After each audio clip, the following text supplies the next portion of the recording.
అందరికీ నమస్కారం. యథార్థ మీడియాకి స్వాగతం. ముందుగా ముఖ్యాంశాలు. జగన్ రాజకీయ పతనం తప్పదని బీజేపీ ఎమ్మెల్యే ఆదినారాయణ రెడ్డి వ్యాఖ్యలు. జిల్లాల పునర్వ్యవస్థీకరణ త్వరలో తుది నిర్ణయం మంత్రి సత్యప్రసాద్.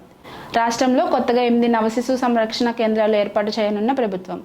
లండన్ పర్యటన ముగించుకుని నేడు అమరావతికి చేరనున్న సీఎం చంద్రబాబు. 17% తేమ ఉన్న ధాన్యాన్ని కొనుగోలు చేస్తామని సివిల్ సప్లై కార్పొరేషన్ ఎండీ హామీ. ఆంధ్రప్రదేశ్లో కొత్తగా 2 జిల్లాల ఏర్పాటుకు సానుకూలత. మార్కాపురం, మదనపల్లె కేంద్రాలుగా నిర్ణయం. రిషగూడ ప్రమాదానికి బస్ డ్రైవర్ నిర్లక్ష్యమే కారణమని టిప్పర్ యాజమాన్య వ్యాఖ్యలు. ఈ నెల 27న 78 మంది బెస్ట్ టీచర్లను సింగపూర్ పంపనున్న ప్రభుత్వం. మంత్రి లోకేష్ ఆదేశాలు. బీహార్లో తొలిదశ ఎన్నికల పోలింగ్ ప్రారంభం. ఉత్సాహంగా ఓటు వేయాలని ప్రధాని మోడీ విజ్ఞప్తి. జగన్ రాజకీయ పతనం ఖాయం. నవంబర్ 5న విజయవాడలో జరిగిన విలేకరుల సమావేశంలో BJP MLA C Adinarayana Reddy మాట్లాడుతూ, వైఎస్ఆర్సీపీ అధినేత వైఎస్ జగన్మోహన్ రెడ్డి ప్రజలను మోసం చేసిన రోజులు ముగిశాయని, ఆయన రాజకీయ పతనం తప్పదని అన్నారు. జిల్లాల పునర్వ్యవస్థీకరణపై త్వరలో తుది నిర్ణయం తీసుకుంటామని ఆంధ్రప్రదేశ్ మంత్రి అనగాని సత్యప్రసాద్ చెప్పారు.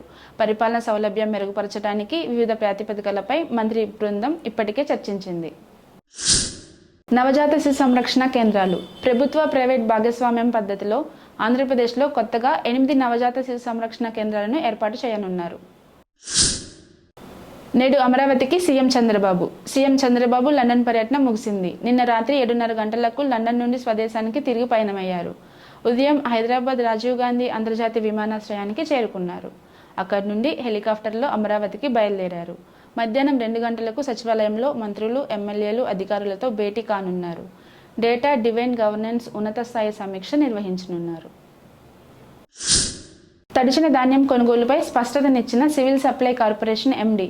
17% వరకు తేమ ఉన్న ధాన్యాన్ని కొంటామని civil supply corporation MD Dilli Rao రైతులకు హామీ ఇచ్చారు.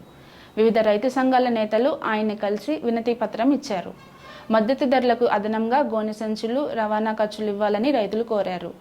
మిల్లర్ల యాజమాన్యాల నుండి వేధింపులను అడ్డుకోవాలని, పంట నష్ట పరిహారం, ధాన్యం కొనుగోలు, తేమ శాతం అంచనాపై సమస్యలుంటే అధికారులకు ఫిర్యాదు చేయాలి అని ఢిల్లీరావు రైతులకు తెలిపారు.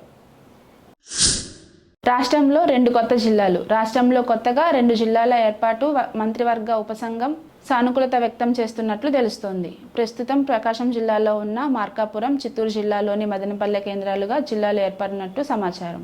అలాగే మక్కనపల్లి, అద్దంకి, మడగసిర, బనగానపల్లె, పీలేరు, అవెన్గడ్డ, గిద్దలూరు పట్టణాలను రెవెన్యూ డివిజన్లుగా మార్చేందుకు గ్రీన్ సిగ్నల్ ఇచ్చినట్లు వార్తలు వస్తున్నాయి. బస్ డ్రైవర్ నిర్లక్ష్యమే ప్రమాదం. మిర్జాబ్గూడ ప్రమాదానికి బస్ డ్రైవర్ నిర్లక్ష్యమే కారణమని టిప్పర్ యజమాని లక్ష్మణ్ నాయక్ సంచలన వ్యాఖ్యలు చేశారు. బస్ డ్రైవర్ వేగంగా వస్తూ గుంతలను తప్పించిపోయి మా పైకి దూసుకొచ్చాడు. వెంటనే డ్రైవర్ ఆకాష్ నన్ను నిద్రలో నుంచి లేపాడు. క్షణాల్లో బస్సు మా ట్రిప్పర్ను ఢీకొంది. మా డ్రైవర్ మద్యం తాగి వాహనం నడిపాడని, గుంతలను తప్పించిపోయి బస్సును ఢీకొనడని జరుగుతున్న ప్రచారంలో నిజం లేదని ఆయన తెలిపారు. ఈ నెల 27న సింగపూర్కు బెస్ట్ టీచర్లు. 78 మంది బెస్ట్ టీచర్ అవార్డు గ్రహీతలను ఈ నెల 27న సింగపూర్ పంపే ఏర్పాటు చేయాలని మంత్రి లోకేష్ అధికారులను సూచించారు. విద్యా విధానాలపై అధ్యయనాన్ని బెస్ట్ టీచర్ సింగపూర్ పంపిస్తున్నామని, స్టూడెంట్ అసెంబ్లీని ఏర్పాటు చేయాలి. డిసెంబర్ 5న మెగా పేరెంట్ టీచర్ మీట్ నిర్వహించాలి. ఇందులో ప్రజాప్రతినిధులు భాగం చేయాలి. రాష్ట్రంలో కడప మోడల్ స్మార్ట్ కిచెన్ ఏర్పాటుకు చర్యలు చేపట్టాలని ఆయన ఆదేశించారు. ఉత్సాహంతో ఓటు వేయండి. బీహార్లో తొలిదశ పోలింగ్ ఇవాళ ప్రారంభమైంది. ఈ నేపథ్యంలో ఓటర్లకు విజ్ఞప్తి చేస్తూ ప్రధాని మోడీ ట్వీట్ చేశారు. బీహార్లో ప్రజాస్వామ్య పండుగల్లో ఈ రోజు తొలిదశ. ప్రజలంతా ఉత్సాహంతో ఓటు వేయాలని కోరుతున్నారు. తొలిసారి ఓటు హక్కు వినియోగించుకున్న యువతకు నా ప్రత్యేక అభినందనలు అని పేర్కొన్నారు.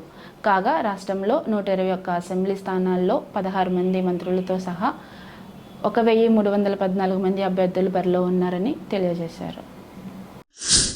ఈరోజు బంగారం మరియు వెండి ధరలు. 24 క్యారెట్ల బంగారం 10 గ్రాములు 1,20,880 రూపాయలు ఉండగా, 22 క్యారెట్ల బంగారం 10 గ్రాములు 1,10,807 రూపాయలు ఉంది. వెండి ధరలు 1 కిలో 1,47,830 రూపాయలు ఉంది.